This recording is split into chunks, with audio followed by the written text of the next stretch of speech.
we need to ask, why was the opposition leader absent?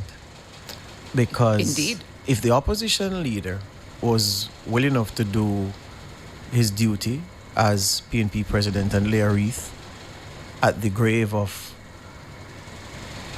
the great Norman Manley, the national hero, hours later required to be in attendance at King's House,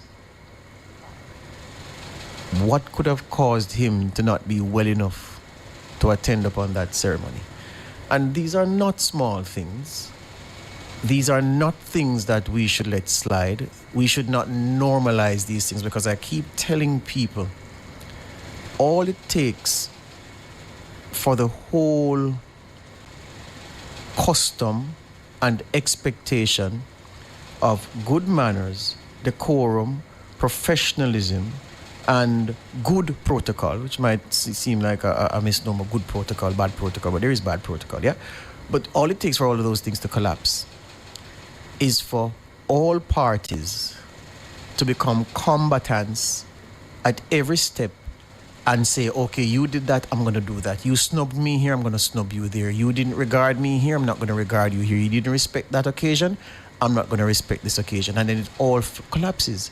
Because moving from what happened at the swearing in of the Prime Minister, something which I don't take lightly any at all, what happened at King's House, or what didn't happen where the opposition leader is concerned, is highly troubling.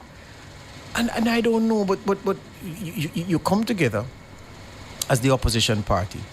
You sign a code of conduct.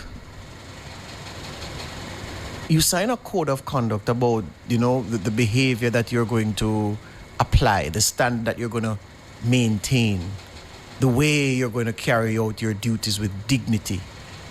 There was nothing dignified about the absence, save and except that it was an extreme, well, not even an extreme, but a medical emergency.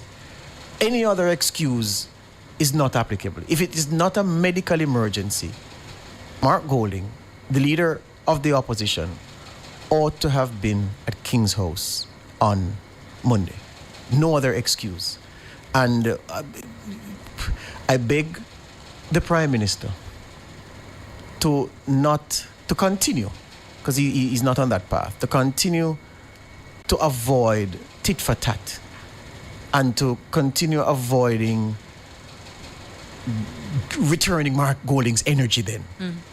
Yeah, because that's all it takes for all of this to fall flat. You can't sign a code of conduct about how you're going to conduct yourself in public life. And in these little things which are so important, you're showing another face. Not good enough. Without more, George, as we wrap this What's on My Mind segment, it's unstatesmanlike. Yeah, without more. So we wait to hear the more. But for now, I'd say, yeah, unstatesmanlike not to have attended the National Honors and Awards